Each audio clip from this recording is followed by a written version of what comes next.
Terima kasih udah mampir. Musim panas telah tiba. Lagi-lagi tema isekai memenuhi beberapa genre.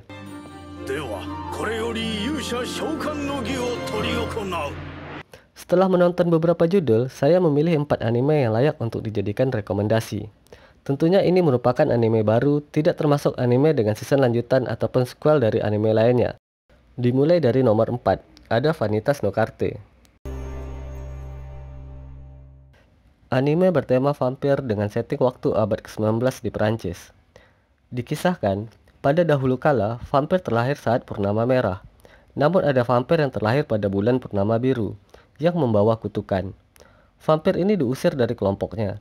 Vampir tersebut dikatakan mendendam dan membuat buku kutukan untuk melenyapkan vampir bulan merah. Buku itu dinamakan Vanitas.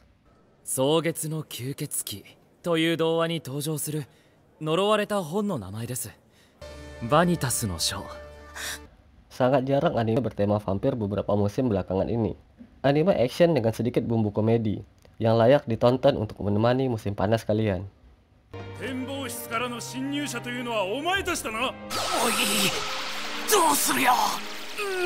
Nomor 3 ada Tente wo Mao Shinderu, atau dikenal juga dengan The Detective is Already Dead. Anime bergenre misteri, romance, and komedi ini dimulai dengan seorang anak SMP yang bernama Kimizuka Kimihiko yang adalah seorang penarik berbagai masalah. Masalah selalu menghampiri dimanapun dia berada.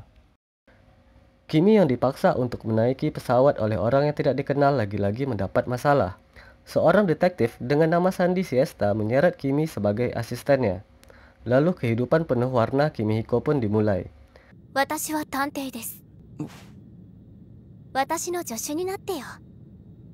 Namun seperti pada sinopsisnya, perjalanan mereka harus berakhir 3 tahun kemudian setelah kematian Siesta.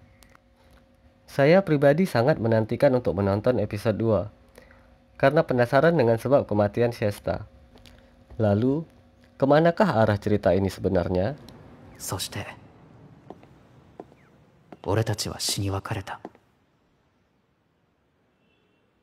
そう、探偵はもう死んでいる。 Nomor 2 ada Remain. Merupakan anime bergenre sport, tepatnya polo air. Menceritakan tentang Minato Kiyomizu yang tiba-tiba terbangun di rumah sakit. Ia terbangun setelah koma selama 6 bulan 3 minggu. Hal tersebut dialami akibat kecelakaan saat bersama ibu dan adiknya. Namun hanya Minato yang mengalami luka yang paling parah. 203日ぶりに意識を取り戻した。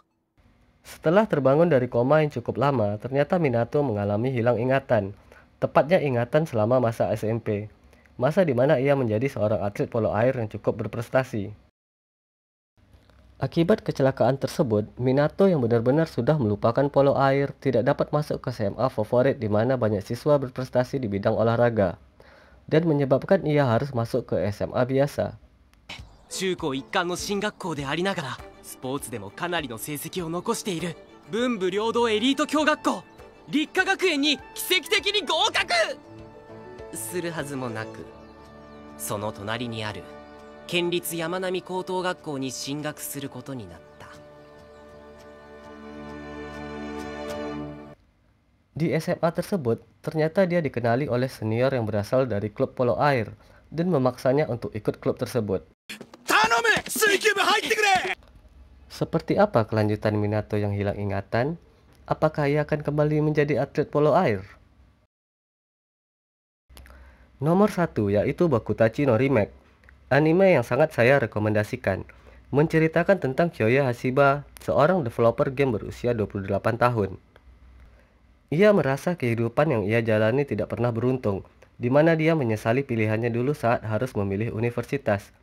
Kyoya yang mengagumi kreator mencoba mengikuti ujian seni visual di universitas seni ternama dan berhasil lulus. Namun karena tidak percaya diri, pada akhirnya ia memilih masuk jurusan ekonomi di universitas biasa. クリエイターへの憧れから記念受験のつもりで受けた大学に僕は合格していたんだ。だけど行かなかった。クリエイターになる自信もなかったし、普通の大学の方が気楽だと思った。Karena kehidupan karirnya tidak seberuntung yang ia bayangkan, ia pun merasa putus asa. Kemudian dia mendapat kesempatan kembali ke 10 tahun lalu, di mana ia memilih masuk Universitas Seni. Kesempatan kedua datang. Kehidupan berulang kembali di saat ia berumur 18 tahun.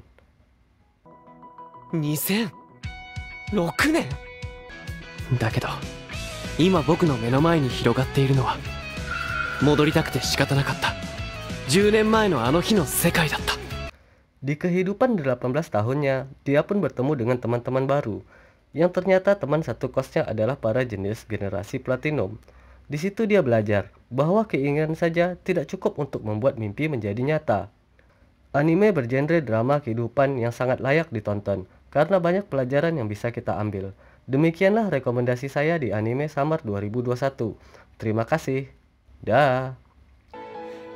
秋島志乃は志乃秋だったんだ。なんもできん人は何かできることを必死で探しとるんよ。